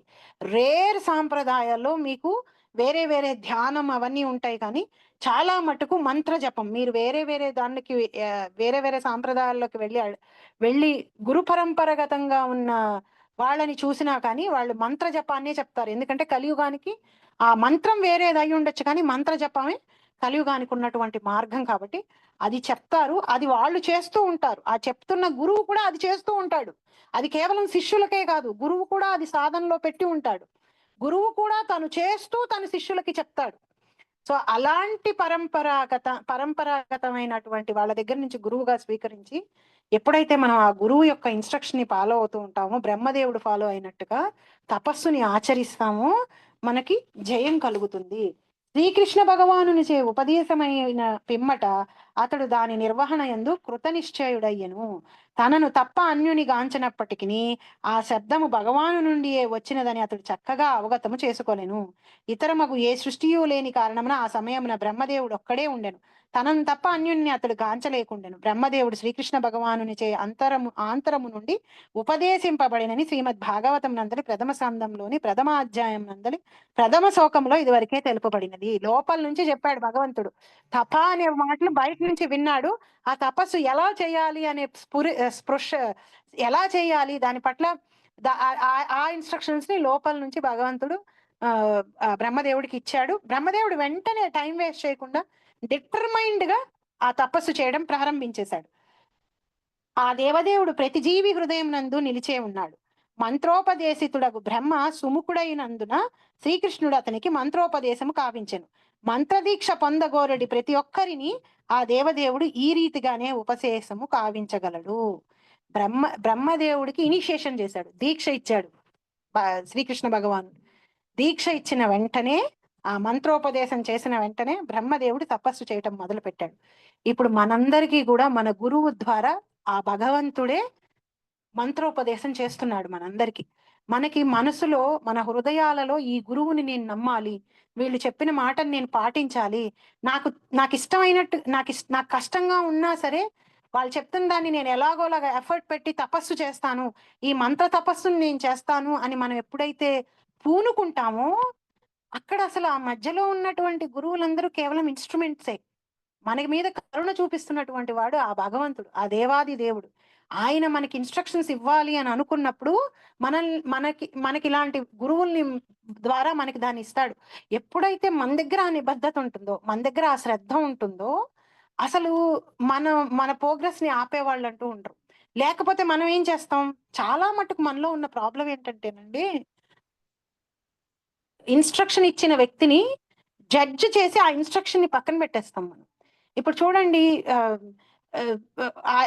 ఆ ఇన్స్ట్రక్షన్ ఇచ్చే వ్యక్తి మనకి ఇష్టం లేదనుకోండి, వాళ్ళు చెప్పిన ఇన్స్ట్రక్షన్ మంచిదైనా సరే, మనల్ని ఉద్ధరించేదైనా సరే మనం పాటించాం. ఇప్పుడు వైఫ్ అండ్ హస్బెండ్ మధ్యలో కూడా గొడవ అవుతుంది అనుకోండి, వాళ్ళు చెప్తుంది రైట్ అయినా సరే వాళ్ళు ఎడ్డమంటే వీళ్ళు తెడ్డం చేస్తారు కావాలని. ఎందుకంటే వాళ్ళతోటి పంతం కాబట్టి, దెబ్బలాడాలి కాబట్టి. నిజానికి మనం గనక ఆ మైండ్ సెట్ ని మార్చుకొని, వాళ్ళలో ఎన్ని చెడు లక్షణాలైనా ఉండని, వాళ్ళు నాకు చెప్పిన దాన్ని కనుక నిజం ఉంటే గనక అది మార్చుకోవడం వల్ల నేను ఉద్ధరించబడేటట్టుగా ఉంటే దాన్ని నేను స్వీకరిస్తాను అని అనుకుంటే మనం ప్రతి ఒక్కళ్ళ దగ్గర నుంచి నేర్చుకునేది ఉంటుంది. ఇంకా ముఖ్యంగా గురువుల దగ్గరకు వచ్చేటప్పటికి ఆ సరెండరెన్స్ రావాలి. మనం భగవంతుడికి శరణాగతి చేయాలి అనే మాటని విన్నాము, బట్ ఫస్ట్ మనకి రావాల్సింది గురునిష్ట. గురునిష్ట ఎప్పుడైతే వస్తుందో, గురువుకి ఎప్పుడైతే మనం సరెండర్ అవుతామో, గురువు చెప్పిన మంత్రోపదేశాన్ని ఎప్పుడైతే శ్రద్ధగా జపిస్తామో, ఆ రోజునే మన నోటి నుంచి ఆ భగవంతుడు మాట్లాడించవలసిన మాటలు మనకి వస్తాయి. లేకపోతే మనం పొద్దున్న తిన్నది ఏంటో మధ్యాహ్నానికి మర్చిపోయేంత తెలివి ఒక్కొక్కసారి ఉంటుంది మనకి, మర్చిపోతాం కంప్లీట్ గా. ఇప్పుడు నేనే ఒకసారి మాట్లాడుకుంటూ వెళ్ళిపోతుంది, నేను సడన్ గా మర్చిపోతాం. ఇప్పుడు ఎవరైనా వచ్చి ఈ మధ్య అంటే నాకే అర్హత ఉంది, నాకు వదిలేస్తే నువ్వేం చేస్తావు వాణి అని నాకు ఎవరైనా వదిలేస్తే నీ చాయిస్ ఏంటి అంటే, నేను చాలా ఏళ్ళు ఉన్నా, నేను ఇప్పుడు 2000 ఈ ప్రాసెస్ లో ఎప్పటి నుంచో ఉన్నాను, సిడార్ ర్యాపిడ్స్ లో ఎప్పటి నుంచో ఉన్నాను. కానీ నేను చాలా సంవత్సరాలు నేను మాట్లాడలేదు. నేను వెనకాలండి, నా వెనకాలంతా పనులు చేసుకునేవాళ్ళం నేను మా ప్రభు. ఒకసారి హిందూ టెంపుల్ ఉన్నప్పుడు శాంతామాతజీ అన్నారు, ఆ వెనక నుంచి చూసారా ఆవిడ చేస్తుంది ప్రోగ్రామ్ అంతా అని అన్నప్పుడు వెనకాలండి నన్ను ఎవరైనా అడిగితే నీకు ఏది ఇష్టం అంటే నాకు అది ఇష్టం. సైలెంటే నా మానానికి నేను వెనకాల కూర్చుని చేయాల్సిన పనులన్నీ చేస్తూ, నాకు ఏ రికగ్నైజేషన్ అక్కర్లేదు, ఏం అక్కర్లేదు, సైలెంట్ గా పనులు చేసుకుంటూ నేను వెనకాల కూర్చొని జపం చేసుకుని వెళ్ళిపోవడం నాకు చాలా, నన్ను అడిగితే అది చాలా నాకు బెస్ట్ గా అనిపిస్తుంది అనమాట. కానీ అక్కడ నాకేది ఇష్టం అనేది కాదు ముఖ్యం, నా గురువు నాకు ఇచ్చిన ఇన్స్ట్రక్షన్ ఏంటి అనేది చాలా ముఖ్యం. దానికి నాకు అర్హత ఉందా లేదా, నేను చేయగలనా లేదా, నేను చేయడం వల్ల ఫలితం ఉందా లేదా, ఏమీ ఆలోచించలేదు. గురువు నిష్టను పట్టుకొని గురువు చెప్పారు దూకేసి చేయడం అంతే. ఎందుకని ఎక్కడి నుంచి అక్కడ అది గురువు దగ్గర నుంచి వచ్చేటువంటి అనుగ్రహం వెళ్తుంది. సో ఇప్పుడు బ్రహ్మదేవుడు చేసింది అదే. బ్రహ్మదేవుడు తర్కించలేదు కూర్చుని, ఈ చెప్పిన వాడిని కనిపించని, అప్పుడు చూసుకుందాంలే, అప్పుడు చేద్దాంలే అని అనుకోలే. వెంటనే ఆ ఇన్స్ట్రక్షన్ ని, ఆ మంత్రోపదేశాన్ని సీరియస్ గా తీసుకుని చేశాడు. చాలా మంది మంత్రాన్ని తీసుకుంటారు కానీ దాన్ని జపించకపోతే, ఇప్పుడు మీరు హాస్పిటల్కి వెళ్ళి డాక్టర్ని చూసి రోగానికి మందు తెచ్చుకొని ఆ మందు తెచ్చి కౌంటర్ మీద పెడితే ఏం ఉపయోగం? నోట్లో వేసుకుంటే కదా ఉపయోగం. రోగం కుదిరేది అప్పుడే కదా. చాలా మంది చేసేది అదే. మొత్తుకొని రిపీటెడ్ గా మనకి గురువులు, ఆచార్యులు అందరూ చెప్తున్నా మంత్ర జపం అట్లా మనకి సీరియస్నెస్ రాదు. మనం ఎలా అనుకుంటాం, మనకి అన్ని అర్థమైపోవాలనుకుంటాం. అక్కడ టెక్నిక్ ఏంటి అంటే, మంత్ర జపం చేస్తూ భగవంతుడు అనుగ్రహం పొందుతుంటే విషయాలు అర్థం అవుతాయి. అది అది ప్రాసెస్, అది మెథడ్ అని చెప్పి మనకి ఆచార్యులు చెప్తున్నారు. మనం ఇవన్నీ స్కిప్ చేసేస్తాం. మనకి ఫస్ట్ అర్థం అవ్వాలంటాం. బ్రహ్మదేవుడు కూడా నాకు ఫస్ట్ మొత్తం అర్థమైపోవాలి, సృష్టి అంతా మంత్రం చెప్పిన వాడు కనిపించాలి, నువ్వు ముందు నాకు కనిపించు, అప్పుడే నువ్వు చెప్పిన మంత్రాన్ని నేను జపం చేస్తానని. కానీ లేకపోతే నువ్వు ముందు నాకు ఫస్ట్ ఎక్స్ప్లెయిన్ చేయి, నేను ఒక్కడే ఎందుకున్నాను ఇక్కడ, ఈ గోలంతా ఏంటి, ఈ తామరాకి ఏంటి, ఈ తోట ఏంటి, ఈ నీళ్ళు ఏంటి, ఇదంతా నువ్వు నాకు ఫస్ట్ ఎక్స్ప్లెయిన్ చేయి, తర్వాత నేను చేస్తానని. కానీ నో క్వశ్చన్స్ ఆస్క్డ్, శ్రద్ధగా మంత్రాన్ని పట్టుకున్నాడు, తపస్సు చేశాడు. ఇదివరకే తెలుపబడినట్లు బ్రహ్మదేవుడు విశ్వమునందు ఆది గురువై ఉన్నాడు. అతడు స్వయముగా భగవానునితో దీక్షితుడైనందున శ్రీమద్ భాగవత సందేశము గురు శిష్య పరంపరలో అర్థించినది. కనుక శ్రీమద్ భాగవత నిజ సందేశము గ్రహించుట మనుజుడు పరంపరలోనున్న వర్తమాన సంబంధమును దరిచేరవలెను. ఆ పరంపరలోనున్న సరి అయిన గురువు ద్వారా దీక్షితుడైన పిమ్మట అతడు భక్తి యోగమును నిర్వహించుటకు తపమును ఆచరించవలెను. ఇప్పుడు ఈ భగవద్గీతని మనం యథాతథంగా వింటున్నాం, చదువుతున్నాం అంటే ఇది బ్రహ్మదేవుడి దగ్గర నుంచి వస్తుంది. ఆది గురువు అయినటువంటి బ్రహ్మదేవుడి దగ్గర నుంచి ఈ విషయం మనకు వస్తుంది. మనం డైరెక్ట్ గా పరంపరాగతంగా వింటున్నాం. మనకు ఒక దీక్ష కూడా ఉంది, ఒక మంత్ర జపం కూడా ఉంది. దాన్ని చేస్తూ దీన్ని చేయాలి. ఇదొక్కటే చదవడం, మంత్ర జపం చేయకుండా చదవటం చేస్తే మనం చదువుతున్న విషయం మనకి అర్థమయ్యి మనలోకి సెటిల్ కాదు. విశ్వసృష్టి కొనసాగించుటకు బ్రహ్మ పదవి పరమ పవిత్రులకు జీవునకు వసగబడిను.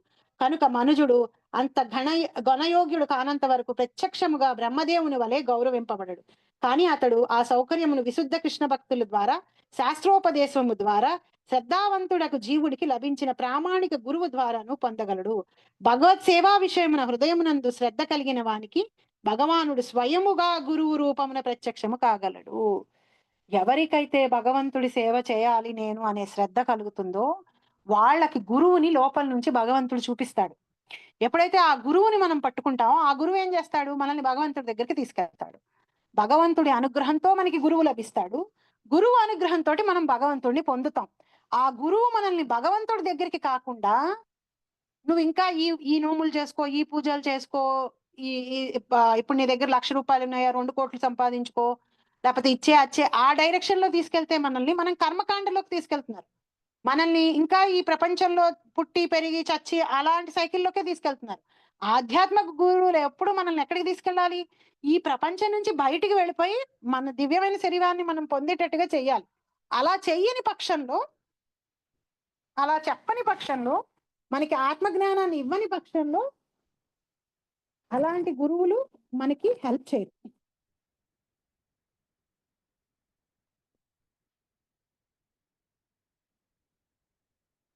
ఎయిత్ వర్స్ అండి.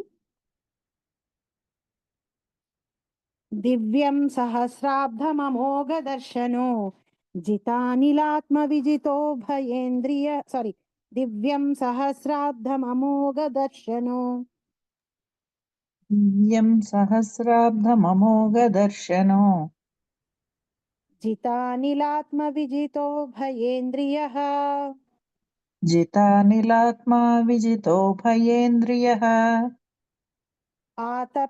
ఆతప్యత సమాఖిల లోకతాపనం అతప్యతస్మాకిల లోకతాపనం తపస్తపీయాంస్తపతాం సమాహితః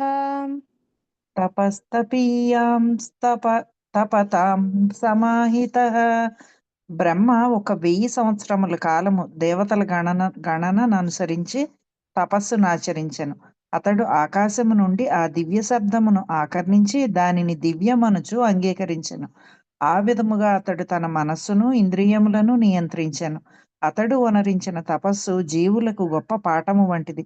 ఆ విధముగా అతడు తపస్సులందరి యందును పరమశ్రేష్ఠునిగా తెలియబడెను. హరే కృష్ణ. దివ్య సహస్రాబ్దం అంటే మన మన ఇయర్స్ కాదు, దేవతల ఇయర్స్ అయినటువంటి, అది కూడా బ్రహ్మదేవుడి లెక్క వేరే కదా, మనకు తెలుసు కదా బ్రహ్మదేవుడు ఒక రోజు ఎంత పెద్దదో. అలాంటి ఆ బ్రహ్మదేవుడివి 1000 సంవత్సరాల పాటు తపస్సు చేశాడు. ఎలా చేశాడు? దివ్యం సహస్రాబ్దం అమోఘ దర్శనం జితనిలాత్మ విజితో భయేంద్రియ. జిత అనిలాత్మ అమోఘ అమోఘ దర్శన అంటే అమోఘ అంటే ఏంటంటే ఎటువంటి మచ్చలేనటువంటిది, ఎటువంటి మరక లేనటువంటి, ఎటువంటి కల్మషం లేనటువంటి అమోఘ, ఏ విధమైనటువంటి కల్మషం లేనటువంటి అమోఘ దర్శన.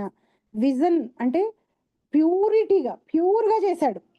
వేరే ఇంకా నేను నేను నేను ఫలానాను, నేనే సుప్రీమను, లేకపోతే నేనే ఇంద్రియాలను అనుభవించాలను, నాకు నేను ఇంకా బాగా ఎక్కువగా ఈ శరీరాన్ని అనుభవించాలి, ఇంకా ఏవేవో చేసేయాలి, ఏమీ లేవు, అలాంటివి ఏమీ లేవు. ప్యూర్గా అమోఘ దర్శనం జిత అనిలాత్మ అంటే కంట్రోల్డ్ మైండ్ తోటి, జిత అంటే కంట్రోల్డ్, అనిలాత్మ అంటే మలినం కానటువంటి మనస్సుతోటి, ఇంకా విజితో భయేంద్రియ, ఉభయాది విజిత ఉభయ, ఇంద్రియాలను మనసును రెండింటినీ కంట్రోల్ చేసుకొని, మనసుని ఇంద్రియాలని రెండింటినీ కంట్రోల్ చేసుకొని తపస్సు చేశాడు బ్రహ్మదేవుడు. 1000 బ్రహ్మదేవుడు సంవత్సరాల పాటు, బ్రహ్మ యొక్క 1000 సంవత్సరాల కాలము తపస్సును ఆచరించను. అతడు ఆకాశం నుండి ఆ దివ్య శబ్దమును ఆకరణించి దానిని దివ్యమనుచు అంగీకరించను. ఇదొకటి రావాలండి మనకి. భగవంతుడి మంత్రం ఏదైతే మనం చెప్పుకుంటున్నామో అది దివ్యమైనది అనే ఒక శ్రద్ధ, కన్విక్షన్ మనకు ఉండాలి. హరే కృష్ణ కృష్ణ కృష్ణ హరే హరే, హరే రామ రామ రామ హరే హరే, రామ కృష్ణ హరే. ఓ రాధారాణి, ఆయన యొక్క శక్తి స్వరూపమైనటువంటి తల్లి, నువ్వు నన్ను మీ సేవలో పెట్టు అని ఈ మంత్రాన్ని మనం పొద్దున్నే ప్రతిరోజు జపం చేసుకునేటప్పుడు, ఇది దివ్యమైన మంత్రం.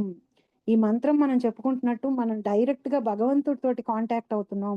దివ్యమైన ఆధ్యాత్మిక లోకంలో ఉన్నటువంటి ఆ భగవంతుడు మనకి భగవంతుడితోటి పిలుస్తున్నాం, ఆయనతో కాంటాక్ట్ అవుతున్నాం అనే భావంతో పూర్తిగా మనసుని, ఇంద్రియాలని కంట్రోల్ చేసుకుని, ఎటువంటి ఇంప్యూరిటీస్ మనసులో లేకుండా, నాకు ఈ మంత్రం చెప్పేయటం వల్ల నా కష్టాలన్నీ పోవాలి, లేకపోతే నాకు ఆస్తి కలిసి రావాలి, ఏ విధమైన వేరే ఇంకొక అన్యాభిలాషిత శూన్యం, ఎటువంటి వేరే అభిలాషలు లేకుండా శ్రద్ధగా నేను భగవంతుడితోటి ఇంటరాక్ట్ అవుతున్నాను, దివ్యమైనటువంటి గోలోక బృందావనంలో ఉన్నటువంటి ఆ వైకుంఠంలో ఉన్నటువంటి ఆ దేవాది దేవుడిని నేను ఇంటరాక్ట్ అవుతున్నాను అనే ఒక శుద్ధ భావంతో బ్రహ్మదేవుడు మనకి చేసి చూపించినటువంటి ఎగ్జాంపుల్ని ఆధారంగా చేసుకుని మనం తపస్సు చేసిన రోజున మనకి భగవంతుడి అనుగ్రహం లభిస్తుంది. మనం చేసే తపస్సే అరకొర తపస్సులు, మనకి రిజల్ట్ రాలేదని ప్రాసెస్ని తప్పుపడతాం మనం. ఎలా కొన్ని 1000 సంవత్సరాల పాటు చేశాడు బ్రహ్మదేవుడు. ఎంత డెడికేటెడ్గా చేశాడు చూడండి. ఒకరోజు చేసేసాను బాబు, ఏదో నువ్వు చెప్పావు కదా తప అని నేను చేసేసాను, ఇంకా నువ్వు చేయాల్సింది ఏంటో నువ్వు చెయ్యి అని మనకి రిజల్ట్ కనిపించకపోతే మనకి ఆ ప్రాసెస్ మీద అనుమానం వచ్చేస్తుంది, తీసి పక్కన పడేస్తాం మనం.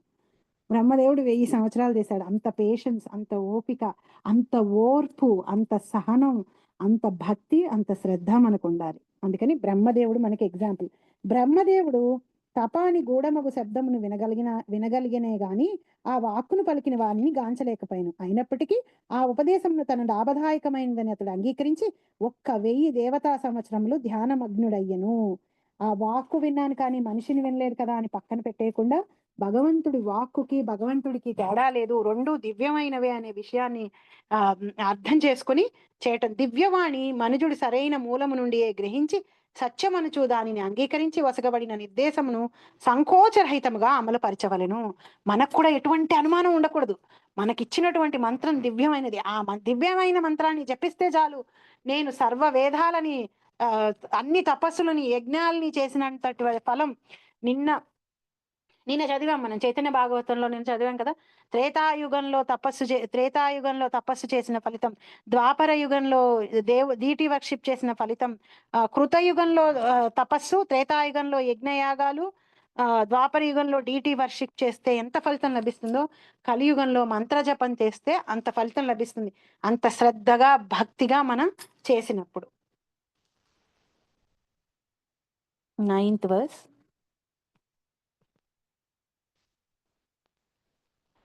తస్మై స్వలోకం భగవాన్ సభాజితః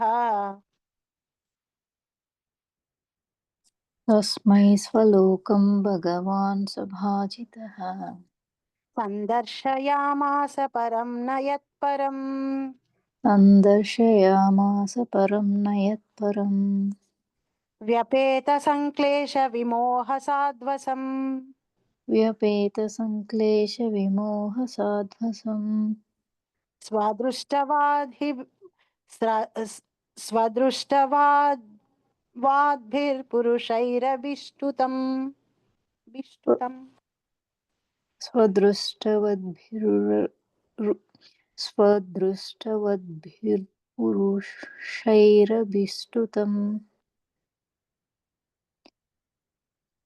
బ్రహ్మదేవుని తపస్సుచే పరమ సంతుష్టుడైన భగవానుడు అన్ని లోకముల కన్నను పరమశ్రేష్టమగు స్వధామమును వైకుంఠమును అతనికి ప్రకటము కావించెను. అన్ని విధములగు క్లేశముల నుండి మోహపూర్వక అస్తిత్వపు భయము నుండి విడివడి ఉన్నట్టి ఆత్మదర్శులగు మహాత్ములందరూ ఆ దివ్యధామమును పూజింతురు. బ్రహ్మదేవుడ 1000 సంవత్సరాల తపస్సుకి మెచ్చి భగవంతుడు ఏం చేశాట, వైకుంఠాన్ని చూపించాడు. సో మనం కూడా మన నామజప తపస్సు చేత భగవంతుడిని మెప్పిస్తే మనకి వైకుంఠ దర్శనం అవుతుంది. మనం ఉన్న చోట నుంచే వైకుంఠ దర్శనాన్ని మనం చేయగలం. నిన్న చెప్పుకుంటున్నట్టు బృహద్ భాగవతంలో గోపకుమారుడికి అలాగే జరుగుతుంది. సో ఇక్కడ బ్రహ్మదేవుని తపస్సు చే పరమ సంతుష్టుడైన భగవానుడు అన్ని లోకముల కన్నను పరమశ్రేష్టమగు స్వధామమును వైకుంఠమును అతనికి ప్రకటము కావించెను. తపస్సు చేస్తున్న అతనికి అంతరంగా ఆ దృష్టిని వైకుంఠాన్ని చూపించాడు, పూర్తి వైకుంఠాన్ని.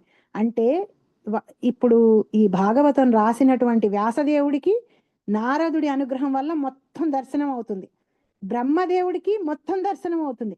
వీళ్ళందరికీ దర్శనం అయిన విషయాన్ని వీళ్ళు రాస్తున్నారు. మనకి ఇమీడియట్ గా డెవిల్స్ అడ్వకేట్ లాగా మనకు ఒక ఆలోచన వస్తుంది, వీళ్ళందరూ చూసారా అండి, వీళ్ళు ఈ లోకంలో ఉన్నారు కదా అంటే వీళ్ళందరూ చూసేటట్టుగా భగవంతుడు వాళ్ళకి దర్శనం ఇచ్చాడు.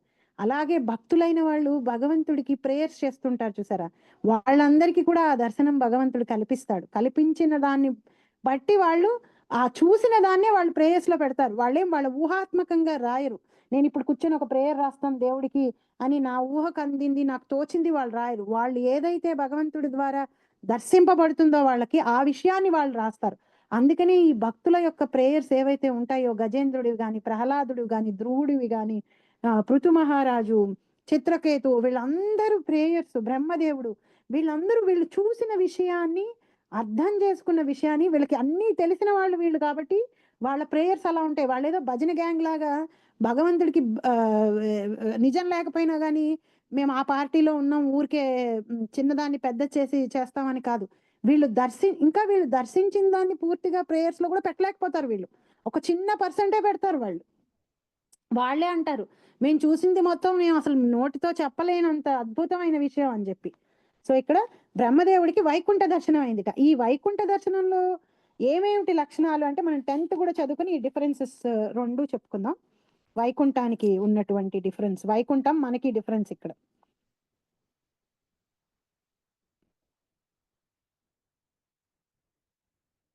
Tenth verse. ప్రవర్తతే యత్ర రజస్తమస్థయో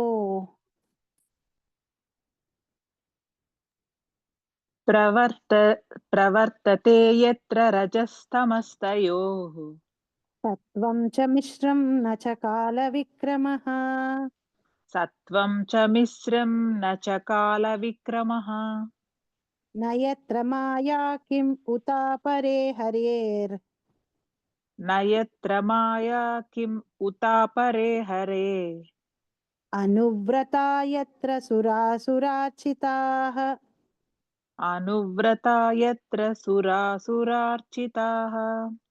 భగవానుని ఆ స్వధామమున రజస్తమో గుణముల ప్రాబల్యము గాని సత్వగుణముపై వాని ఎట్టి ప్రభావమును గాని లేవు. కాల ప్రభావము యొక్క ఆధిపత్యమే అచ్చట లేదన్నచో ఇక మోహకారకమగు బాహ్య శక్తి ప్రభావమును గూర్చి పలుకునదేమున్నది? అది ఆ ప్రాంతమున ప్రవేశింపజాలదు. ఎటువంటి భేదభావము లేకుండా దేవదానవులు ఇరువురును భక్తులుగా భగవానుని అర్చింతురు. హరే కృష్ణ. ఈ 2 శ్లోకాలు ఇప్పుడు ఇప్పుడు మొదలు పెట్టుకొని ఇంచుమించు ఇంకొక 15వ శ్లోకం 16వ శ్లోకం వరకు వైకుంఠ వర్ణన చేస్తాడు బ్రహ్మదేవుడు. ఇది వింటున్నప్పుడు, ఇది చదువుతున్నప్పుడు లాస్ట్ వీక్ అంతా నాకు ఎట్లా అనిపించిందంటే, తప్పిపోయిన పిల్లాడికి వచ్చి ఎవరో శ్రేయోభిలాషి వచ్చి, మీ ఇల్లు తెలుసా ఎంత బాగుంటుందో, మీ ఇంట్లో ఏముంటాయో తెలుసా, ఎలా ఉంటుందో తెలుసా అని చెప్తుంటే ఎలా ఉంటుందో నాకు అట్లా అనిపించింది. ఇప్పుడు ఇది మనం ఉండేటువంటి ప్లేస్ వైకుంఠం, మనం ఉండాల్సినటువంటి ప్లేస్ వైకుంఠం. అక్కడ ఉండకుండా ఇప్పుడు వచ్చి ఈ జైల్లో పడి ఉన్నాం మనం. సో ఇప్పుడు మనం సీరియస్గా ఇంటికి వెళ్ళే మార్గాన్ని వెతుక్కోవడానికి, దాని పట్ల మనకి కన్విక్షన్ రావాలి అంటం కోసం ఇక్కడ బ్రహ్మదేవుడు ఎంత చక్కగా ఆ వైకుంఠ వర్ణన మనకి చేస్తున్నాడు. సో 9th శ్లోకాలు ఏమన్నాడు, బ్రహ్మదేవుని తపస్సు చే పరమ సంతుష్టుడైన భగవానుడు అన్ని లోకముల కన్నను పరమశ్రేష్టమగు స్వధామమును అతనికి ప్రకటము కావించను. సో ఫస్ట్ క్వాలిఫికేషన్ ఏంటి వైకుంఠానికి? అన్ని లోకాల కంటే పైన ఉన్నది, ఆధ్యాత్మిక జగత్తులో ఉన్నది అన్నిటికంటే పైన ఉన్నది. ఇంకొకటి ఏంటి, అన్ని విధములగు క్లేశముల నుండి మోహపూర్వక అస్థితపు భయము నుండి విడివడినట్టి ఆత్మదర్శులకు మహాత్ములందరూ ఆ దివ్యధామమును పూజింతురు. అన్ని కష్టాల నుంచి బయటపడిపోయి తాము శరీరం కాదు ఆత్మ అని రియలైజేషన్కి వచ్చి స్థిరంగా ఆత్మభావంలో ఉన్నటువంటి గొప్ప వాళ్ళందరూ, మహాత్ములందరూ ఎప్పుడూ పూజించేటువంటి ఆ వైకుంఠ ధామము. అంటే ఆ వైకుంఠ ధామం అంత గొప్పదన్నమాట, ఇంకొక విశ్వం లాంటిది కాదు. అందరూ ఎలాంటి వాళ్ళు పూజిస్తారు ఆ వైకుంఠ దాన్ని? ఇప్పుడు కొంతమంది సినిమా యాక్టర్లను కూడా పూజిస్తారు, లేకపోతే కొంతమంది ట్రంప్ను కూడా పూజిస్తారు. సో అబ్బా వాళ్ళ పూజ గొప్పదండి అంటానికి లేదు. మనం ఆ పూజించే వ్యక్తి ఎవరో తెలియాలి కదా మనకి, ఎలాంటి వాళ్ళు పూజిస్తున్నారు ఆ వాళ్ళు దాన్ని బట్టి మనం డిసైడ్ చేసుకోవాలి. అది కూడా పూజేనండి, సో అది కూడా గొప్ప, రేపు పొద్దున్న నుంచి మా ఇంట్లో దేవుడిని తీసేసి ట్రంప్ని పెట్టుకుంటా అని అనలేం కదా. సో ఎలాంటి వాళ్ళు పూజిస్తారట? ఎటువంటి బాధలు లేకుండా అన్ని క్లేశాల నుంచి విడిపోయిన వాళ్ళు, నేను ఈ శరీరం ఆ శరీరం అనేటువంటి ఇల్యూజన్లో లేనిటువంటి వాళ్ళు, అంటే తాము ఆత్మలు అని పూర్తిగా తెలుసుకున్నటువంటి వాళ్ళు ఎప్పుడూ పూజించేటువంటి ధామం అది వైకుంఠ ధామం. అలాంటిది ఆ వైకుంఠ ధామం.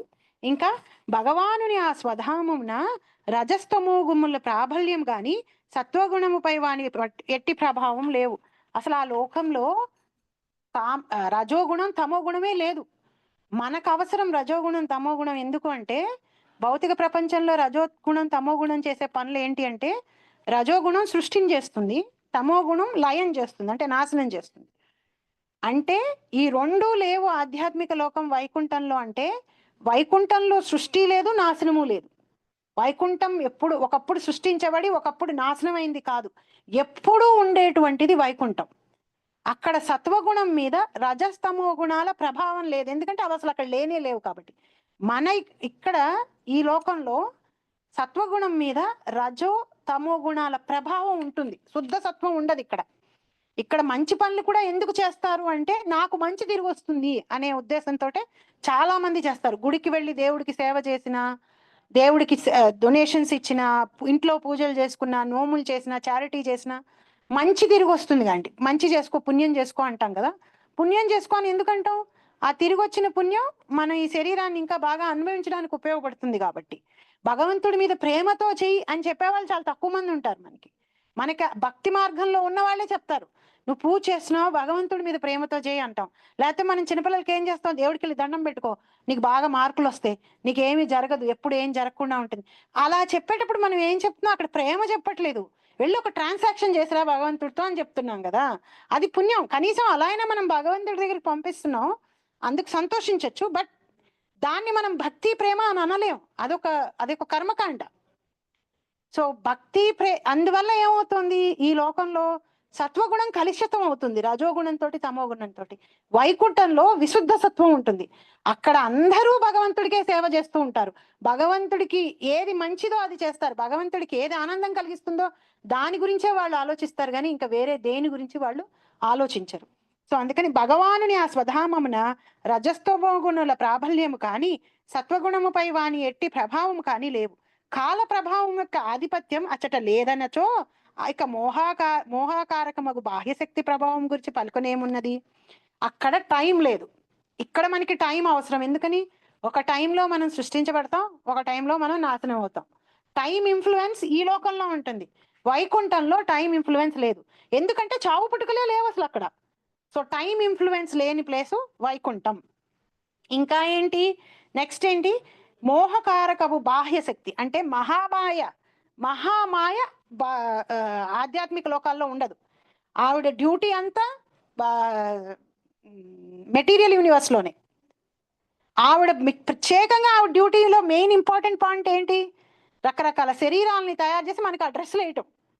ఆధ్యాత్మిక లోకంలో ఆవిడకి పనే లేదు అసలు, ఎందుకంటే అక్కడ మనం ఒరిజినల్ డ్రెస్ లో ఉంటాం, డ్రెస్సులు మార్చాల్సిన అవసరం అసలు లేనే లేదు ఆవిడకి అక్కడ. అందుకని ఆవిడ పనే అక్కడ లేదు కాబట్టి ఆవిడ అక్కడ అసలు ఉండదు, మహామాయ ఉండదు. సో ఆధిపత్యమే అచ్చట లేదన్నచో ఇక మోహకారకమగు బాహ్యశక్తి ప్రభావం గురించి పలుకనేమున్నది. ఆవిడ ఇన్ఫ్లుయెన్సే అక్కడ ఉండదు అసలు. అది ఆ ప్రాంతమున ప్రవేశింపజాలదు. అసలు ఆవిడ అక్కడికి రాను కూడా రాదు. అక్కడ ఆవిడ ఏ రూపంలో ఉంటుంది, యోగమాయ రూపంలో ఉంటుంది, మహామాయ కింద ఉండదు ఆ తల్లి అక్కడ. ఆవిడ ఆ రోల్ అక్కడ ప్లే చేయదు, ఆ ఎక్స్పాన్షన్ అక్కడ ఉండదు అసలు, యోగమాయ కింద ఉంటుంది. ఎటువంటి భేదభావము లేకుండా దేవదానవులు ఇరువురును భక్తులుగా భగవానుని అర్చింతురు. అక్కడికి వెళ్ళిపోయేటప్పటికి శరీర భావాలు పోయినాయి అందరికీ, అందరూ భగవంతుడికి సేవ చేస్తూనే ఉంటారు. అక్కడ సెంటర్ ఆఫ్ అట్రాక్షన్ భగవంతుడే. త్రిపాద విభూతిగా పిలువబడు భగవద్ధామము భౌతిక విశ్వములకు 3 రెట్లు పెద్దదిగా ఉంది. మనం ఏం చెప్పాం, అన్లిమిటెడ్ యూనివర్సెస్ క్రియేట్ చేస్తాడు భగవంతుడు అని చెప్పాం కదా. అవన్నీ స్టిల్ కూడా 1/4. 3/4 స్పిరిచువల్ స్కై, ఆధ్యాత్మిక ఆకాశం ఉంది, ఆధ్యాత్మిక లోకం ఉంది. అంటే ఆధ్యాత్మిక లోకంలో ఉన్న జీవులే ఎక్కువ మంది, ఇక్కడున్న వాళ్ళు కేవలం 1/4. క్లుప్తముగా వర్ణింపబడింది. కోట్లాది నక్షత్రములు లోకములు కూడి ఉన్నటి ఈ విశ్వము మహత్తత్వమునందు గుంపులుగా ఒదిగి ఉన్నట్టు కోట్లాది విశ్వములలో ఒకటై ఉన్నది. గుంపులుగా ఏదో ఒక గుత్తులాగా పడేసి ఉంటాయి అన్నమాట.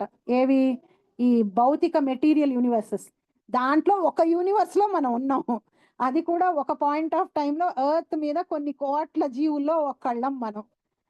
అసలు మనం ఎలా ఊహించుకుంటాం అంటే మనమే సెంటర్ ఆఫ్ ది యూనివర్స్ అన్నట్టుగా ఫీల్ అవుతూ ఉంటాం. సో ఆ కోట్లాది విశ్వములన్నీ కలిసి భగవానుని సృష్టిలో కేవలము 4వ వంతే. ఈ పాయింట్ చెప్పేశాను కదా, 1/4. సో ఈ వైకుంఠవాస వర్ణన గురించి ఇక్కడ ఈ శ్లోకంలో మనకు అంతా కనపడుతుంది.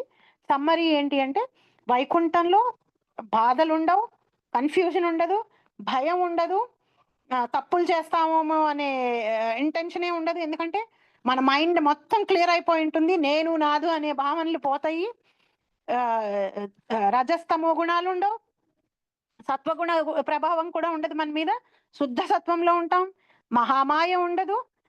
ఆ భగవంతుణ్ణి అందరూ పూజిస్తూ ఉంటారు, మనం కూడా పూజిస్తూ ఉంటాం. ఎవరికి తక్కువ ఎక్కువ లేకుండా అందరూ భగవంతుని సేవ చేస్తుంటారు. వైకుంఠం అలా ఉంటుంది.